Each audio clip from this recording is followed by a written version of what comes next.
বলছে তোর বাপ এসছে রে ফরিদা, ঝাঁটা লিয়াই। তো দুজনাই পঞ্চায়েত মেম্বার, এর কি ব্রেন কম আছে? ই তখন বলছে বিয়া এসেই যখন পড়েছি তখন জুতো খুলি। দুই বিয়ায়ে ঝগড়া করেছে, আর দুজনাই পঞ্চায়েত মেম্বার, প্রধান। বহুদিন এরা কথা নাই, সামনে পঞ্চায়েত ভোট চলে এসছে, দুই এলাকা থেকে তোলপাড় চলছে। বিআইএ যদি রা কথা না করে ওদেরকে আর ভোটের লেমিনেশন দিব না। দুজনাই টেনশনে পড়েছে। তখন দুই বিআইএ বলছে সমস্ত যুবকদেরকে ডেকে পার্টির, যে বিচারটা তোমরাই করো, কে কাকে আগে কথা বলবে। সব যুবকরা এক জায়গায় বসে দুই বিআইয়ের বিচার করছে। দে বলছে ছেলের বাপ, যেটা বেটার বাপ, ওর বয়স হলো 70-72, আর মেয়ের বাপের বয়স হলো 65, 60-65। তো বলছে তুমি যখন বয়সে ছোট, তুমি আগে যাবে বড়র কাছে। ভালো ফাইসালা করেছে। তো এবারে বিয়াই গিয়েছে, দরজায় খটক খটক করেছে, দুয়ার বেটির নাম ধরে ডাকছে, মা ফরিদা। তোর বেটি বুঝতে পেরেছে আব্বা এসছে। তখন বিয়াই আগে আসছে, বেটির আগে এসে বলছে আসসালামু আলাইকুম ভাই। ওয়ালাইকুম সালাম। কথাবার্তা হয়ে গেল। দিয়ে ও এর বেটি হচ্ছে, ওর বৌমা হচ্ছে। বলছে তোর বাপ এসছে রে ফরিদা, ঝাঁটা লিয়াই। আচ্ছা কি করবে বলেন তো? ঝাঁটাতে দুটা কাজ হবে। ঝাঁটাতে পিটানোও হবে, আবার ঝাড়ু দিলে সম্মান বাড়বে, যে বিয়াইকে পরিষ্কার করে বসতে দিব। হ্যাঁ, তো দুজনাই পঞ্চায়েত মেম্বার, এর কি ব্রেন কম আছে? ই তখন বলছে বিয়া এসেই যখন পড়েছি তখন জুতো খুলি। জুতো খুলি কাজটা কি হচ্ছে? তুমি ঝাঁটা নে পিটালে আমি জুতা চালাবো, আর তুমি যদি জুতা ঝাড়ু দাও তা আমি জুতা খুলে বসবো। তো একই জিনিস দুই কাজে লাগে। তো জিভ, এই জবান, একটা জিনিস দুটো কাজে ব্যালেন্সে রাখতে পারবেন আপনি। ভালো কাজ, খারাপ কাজ। শুধু জবানকে আপনি ব্যবহার করেন যে কোন কাজে আমি লাগাবো।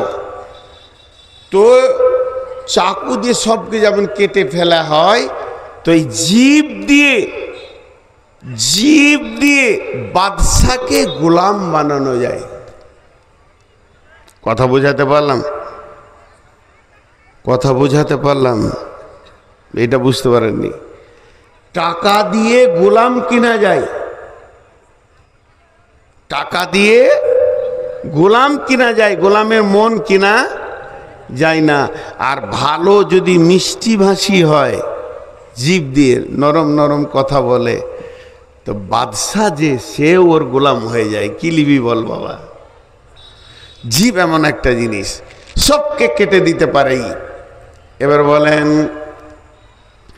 আল্লাহ তাবারাক ওয়া তাআলা বলছেন বিসমিল্লাহির রহমানির রহিম, ইয়া আইয়ুহাল্লাযীনা আমানুজতানিবু কাসীরাম মিনাজ জান্নি ইন্না বা'দাজ জান্নি ইসমুন, ইয়া আইয়ুহাল্লাযীনা আমানু। আল্লাহর ভাষাটা দেখেন কত মধুর। বেঈমানকে বললেন না, বেঈমান লোড নিতে পারবে না। মুশরিককে বলল না, মুশরিকের লোড নেওয়ার ক্ষমতা হবে না। কাফেরকে বলল না, কাফের দ্বারা ক্ষমতা হবে না। আল্লাহ তাবারাক ওয়া তাআলা বলছেন ইমানদারদেরকে, তার মানে যারা ইমানদার এদের একটা লোড ক্ষমতা আছে। এদেরকে বলছেন হে ইমানদার, হে ইমানদার, ইজতানিবু ইজতানিবু ইজতানিবু, বাঁচো বাঁচো বাঁচো বাঁচো বাঁচো বাঁচো, তুমি নিজেকে বাঁচাও। কাসীরাম মিনাজ জান্নি, বহু ধারণা অনুমান থেকে নিজেকে বাঁচাও। ইন্না বা'দাদ-দান্নি ইসমুন, ধারণার ভিতরে অনেক ধারণা আছে, কাবিরা গুনাহ। এইখানটা একটু খোলাসা করি। আল্লাহ বলছেন, হে ঈমানদারেরা,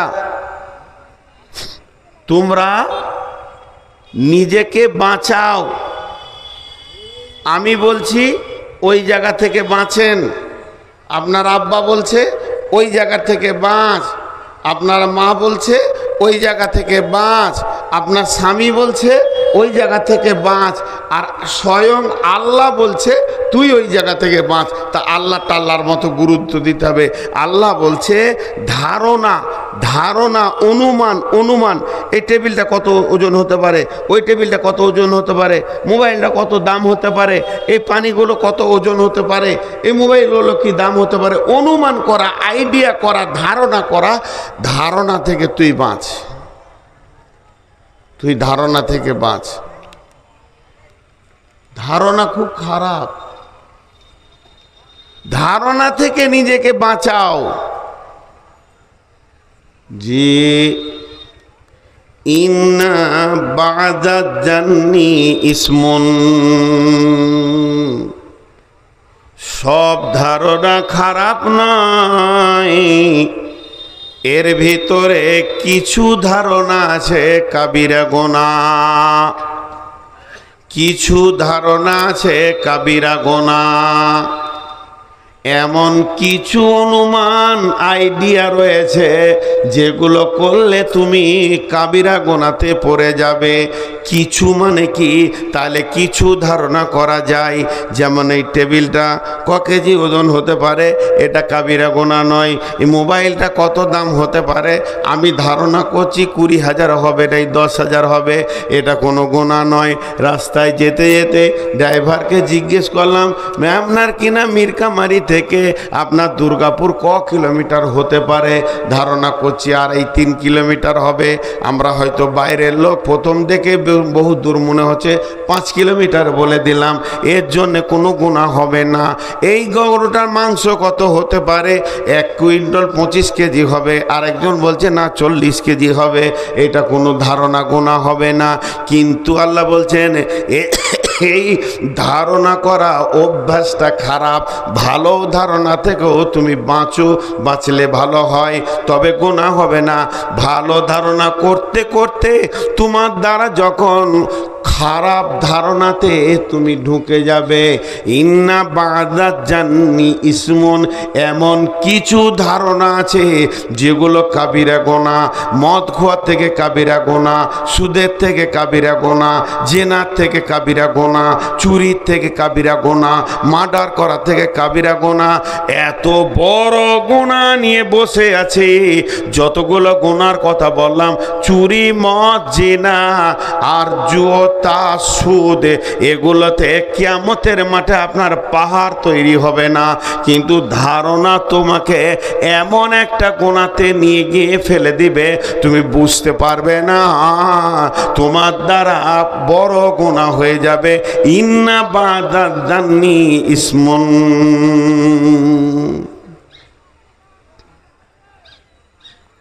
জালসাটা শেষ হলো, 12টা বাজছে। লোক যত ছিল বাড়ি চলে গেছে। ইব্রাহিম নাম করছি, আমার ছোট, আর একই মাসে পড়েছি। ওকে আমি তুই বলিও, আমাকে আপনি বলে। তো ইব্রাহিম আর আমি ওই রাস্তায় দাঁড়িয়ে আছি, আর মসজিদের সেক্রেটারি কমিটি 5-7 জন দাঁড়িয়ে আছে। রাত 1টা বাজে, কেউ নাই, নারী পুরুষ শুনশান। প্যান্ডেলের লোকগুলো মাইক খুলছে। উদাহরণটা শুনেন। একটা যুবক, ওর বয়স 25 হবে, 20-25।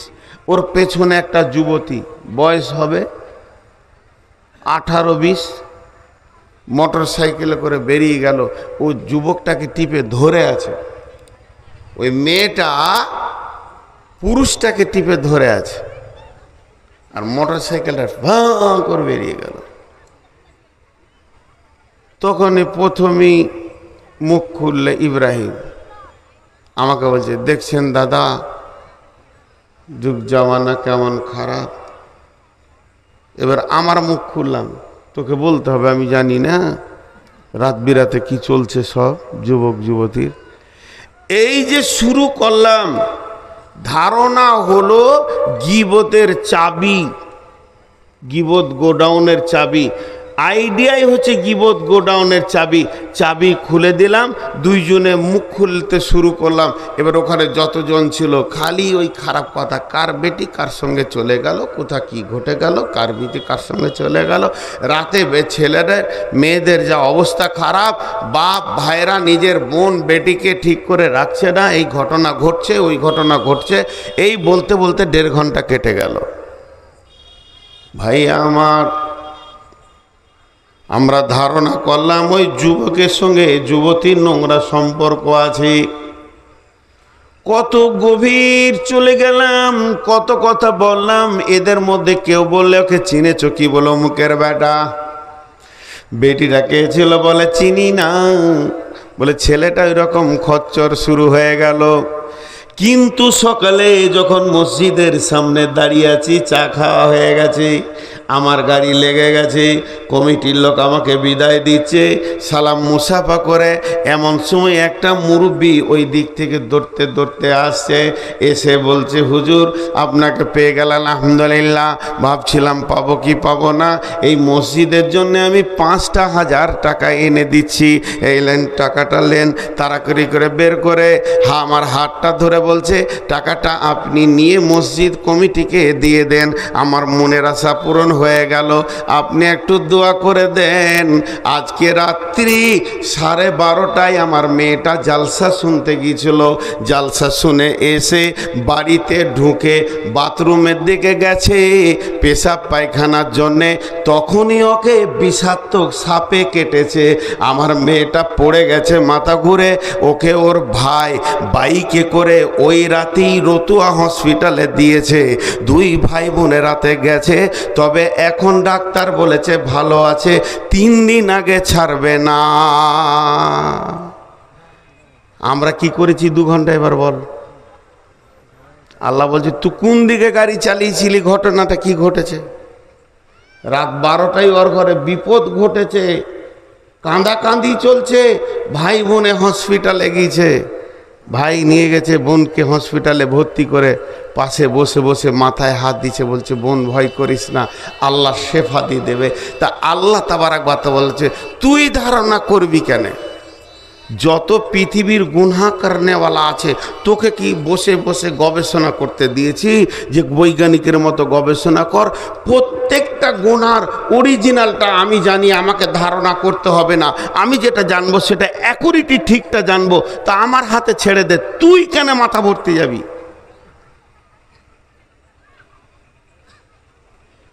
মেয়েতে ছেলেতে যেটা ব্যভিচার করছে, তুই পারলে হেদায়েতের কথা বল, কিন্তু ধারণা করে গীবত করিস না।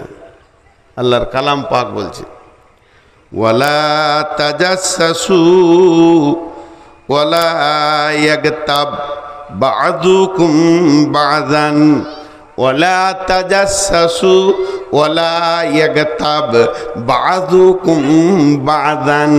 খবরদার তাজাসসুসি করিস না। তাজাসুস বলে কাকে? খিচড়ে খিচড়ে খিচড়ে খিচড়ে ওর মানে ভুল বের করা। তুই যদি ওর ভুল বের করিস, তাহলে তোর ভুল আমার কাছে কত জমা আছে। তুই একটা বান্দা হয়ে আর একটা বান্দাকে যদি ভুলের পানিতে ডুবিয়ে রেখে দিস, কিয়ামতের মাঠে তোর ভুল যদি আমি খেচড়াইতে শুরু করি, কেমন করে তুই পার পাবি? ওয়ালা তাজাসসু ওয়ালা ইয়াগতাব বা'দুকুম আলা বাদিন, খবরদার কেউ কারো গীবত করবি না, পরনিন্দা করবি না, পেছনে কথা বলবি না। এক মানুষ অপর মানুষের গোপন কথা তুমি জানো, সেটা তুমি বলো না, বলার অধিকার তোমাকে দেওয়া হয়নি। বাযুকুম বাদান, আল্লাহ বলছেন আয়ুহিব্বু আহাদুকুম আইয়াকুলা লাহমা আখিহি মাইতান ফাকারিহিতুমুহু, তোমাদের মধ্যে কেউ কি ভালোবাসো? একটা কথা আমি বলছি, তোমাদের মধ্যে কি কেউ কি ভালোবাসো মানে তোমার মৃত্যু ভাইয়ের মাংস খেতে? এখানে যতগুলো লোক বসে আছেন সব থেকে লেটেস্ট মরা কোনটা দেখেছেন? নিজে নিজে নিজে নিজে নিনে মনে করলেন ওই মাইয়াতের একটা পেশির মাংসকে কেটে কুচি কুচি করে আমি একটা প্লেটে দিব, আবার নুন দিয়ে দেবো আর একটা কাঁচা চামচ দেবো, আর আপনাকে বলবো ভাইয়া এটাকে সুন্দর করে ঘুগনির মতো খেয়ে নেন। পারবেন না, মৃত্যু ব্যক্তির মাংস খেতে পারবেন না। আল্লাহ বলছেন কারিহিতুমুহু, তুমি ওটাকে ঘৃণা করবে, ওটাকে তুমি ঘৃণা মনে করবে। ওয়াত্তাকুল্লাহ, আল্লাহকে ভয় করো। ইন্নাল্লাহা তাওয়াবুর রহিম, তিনি মেহেরবান তওবা কবুল করনে वाला।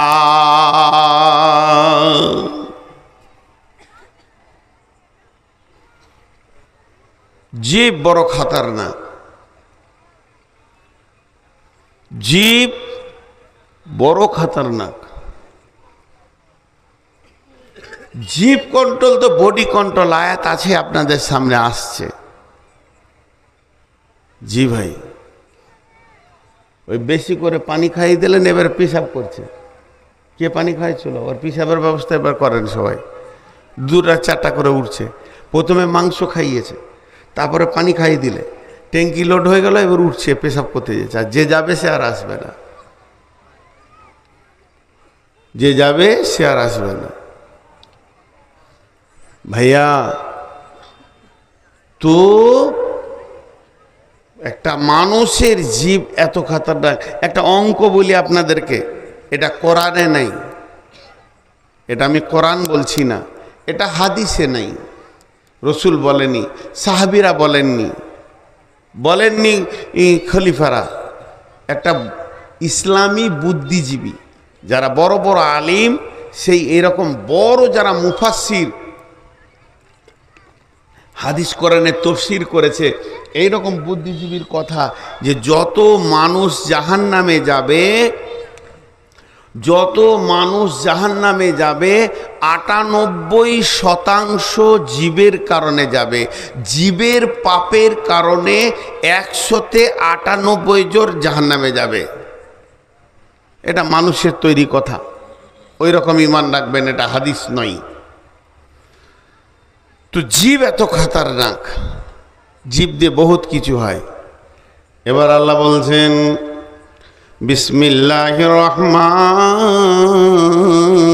রহিম, ওয়াইলুল লিকুল্লি হুমাযাতিল লুমাযা আল্লাযী জামা মালাও আদ্দাদা ইয়াহসাবু আন্না মালাহু আখলাদা। ওয়াইলুল লিকুল্লি হুমাযাতিল লুমাযা আল্লাযী জামা মালাহু আদ্দাদা ইয়াহসাবু আন্না মালাহু আখলাদা কাল্লা লায়ুমবাদান্না ফিল হুতামা। 4টা গুনার কথা বললে, 4টা গুনাহ, 4টা গুনার কথা বললে। দেখেন, গুনেলেন, আপনারা শিক্ষিত মানুষ। আল্লাহ আপনাকে আমাকে সকলকে জীব হেফাজত করার তৌফিক দান করুন, আল্লাহুম্মা আমিন। আল্লাহ, কিয়ামতের দিন আমরা হিসাব চাই না, তোমার দয়া চাই, দয়া করুন, আল্লাহুম্মা আমিন। ভাই, একটা কথা বলছি, আপনারা এই মাহফিলের কথা আমাকে মাফ করবেন। ওই কোণে কোনো বিষাক্তক জিনিস আছে, যে ওখানে বসছে সে গল্প করছে। আমি যখন থেকে এই চেয়ারে বসেছি ওই কোণে যে যেছে সেই গল্প করছে। একজন আবার খাতা নিয়ে 2 ঘন্টা পড়াশোনা করে ঘর চলে গেল।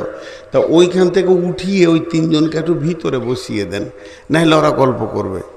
আর আমার এটা সহ্য হয় না যে আমার চোখের সামনে গল্প করবে আর আমি বায়ান করব। আমার প্রতিনিয়তই কষ্ট হচ্ছে, ওদের এই গল্পটা নিতে পারছি না। ওই যে বসলো আর 2 জন, ওরা গল্প করবে, ওই মাটিটার দোষ আছে, ওদেরকে একটু আগিয়ে নেন। এবার আমি যে কথাটা বলছি 4টা গুনার কথা। লোক ভালো, মীর কামারির লোকের আগে জালসা করেনি, আমাকে নেয়নি কেন?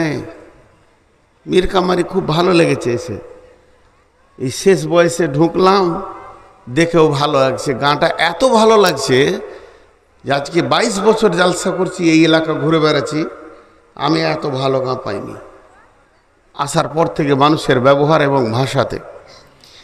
তো আমি আপনাকে একটা কথা বলছি, 4টা কথা গুনে নেন। আল্লাহ বলছেন বড় দুর্ভোগ ওদের। আল্লাহর ভাষাটা দেখেন, বড় দুর্ভোগ বদনসিব ওরা, বড় কঠিন জাহান্নামে যাবে ওরায়, যারা এই পৃথিবীতে 4টা গুনাহ করেছে। মা আমার, ও আমার বেটি রে, বোন রে,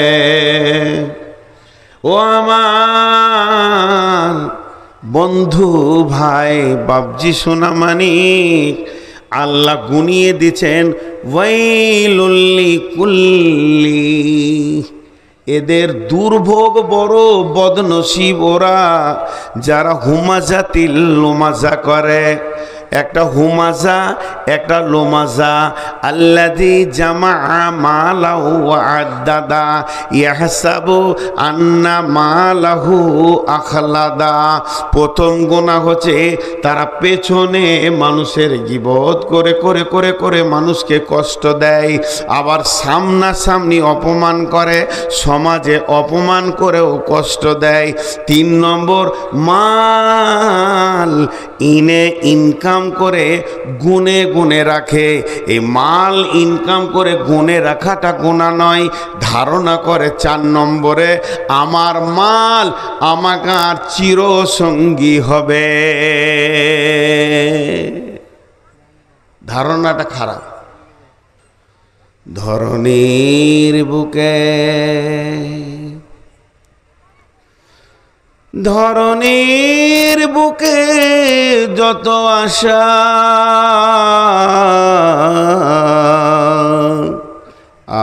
আর রচিনু সম্পদ যত, তোমারই মাটিতে মিশায়া যাবে হায় আমার দেহের মতো।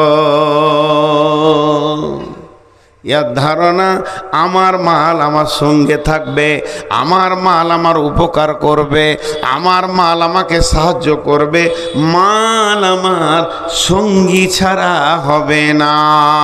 তাহলে গুনাহ 4টা কি হলো? পেছনে কথা বলে বলে বলে বলে মানুষকে কষ্ট দেয়, আবার সামনে কথা বলে বলে অপমান করে, আবার মালকে জমা করে গুনে গুনে রাখে, আর ধারণা করে আমার মাল আমার সঙ্গী হবে। পেছনে কথা বললে মানুষ কষ্ট পায় না? পায়। পেছনে কথা বললে মানুষ কষ্ট পায়, খুব কষ্ট পায়। কিন্তু যারা ওর মধ্যে ধৈর্যশীল চুপ থাকে, দিল মন চুর চুর হয়ে যায়।